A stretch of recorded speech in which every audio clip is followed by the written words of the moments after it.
Time for the business news now with Emma Hatton. Hi Emma, shall we start off with Contact Energy posting a meagre half-year profit? What's going on there?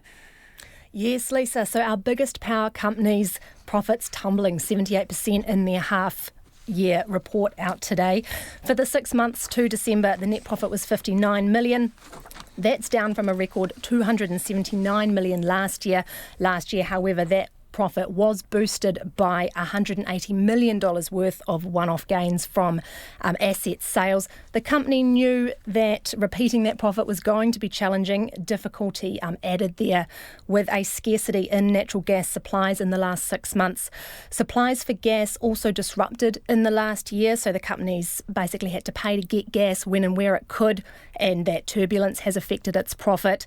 Its chief executive saying today that its big remaining gas-fired station is basically on borrowed time, and it's going to speed up the development of a geothermal field to replace it. What about New Zealand retailers? Obviously, coronavirus is an issue for some of them, and they're going to have to make some changes. What kind of changes? Yes, so we've heard from the sector today from Retail NZ. Its members, a third of its members, are reporting being negatively impacted by the coronavirus. So these members, the third, they can typically be sort of classified as those who rely A, on foot traffic, and B, on international visitors. So we're talking souvenir shops, duty-free shops, airport shops, places which particularly cater for Chinese tourists. So big sort of honey sales, things like that are examples that were given to us. Obviously that Chinese market, that's because the visitor numbers have dropped off there. These types of companies are reporting that they've had to cut back staff hours, so some of its staff aren't able to work as much as they were before. They're also not ordering as much in advance, so their forward orders are sort of slowing down. Obviously that makes sense when you think if the sales just aren't going to be there, then they're not going to order in a whole bunch of stock. They're also reporting some concerns about supply chains, obviously those again who import from China. And they're starting to shop around, look at some alternatives for where they're going to start getting their product from if this is going to be a long-term thing.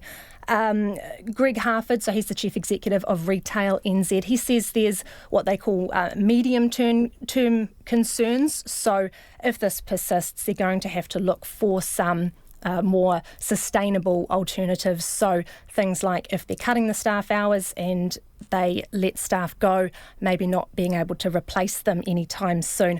Also interesting and news just that came to us this afternoon was from the MCK Group, which is the Millennium and Copthorne Hotel Group in New Zealand. They estimate they've actually lost in the last few weeks between $2 to $3 million in booking reservation cancellation. So that's bookings, obviously people who were visiting New Zealand who were going to stay, who haven't been able to visit now because of that coronavirus stopping them from coming into the country. So really starting to see the impacts of that for our local businesses. Shall we take a quick trot around the markets, Emma? What are the numbers looking like? Yes, let's trot. The NZX Top 50 index fell 58 points, about 0.5%, trimming its losses there to close just above 11,700. The New Zealand dollar is buying 64.1 US cents, 95.6 Australian, and 49.7 British pence. Thanks, Emma. That's Emma Hatton joining us from our Wellington studio with a business update this afternoon.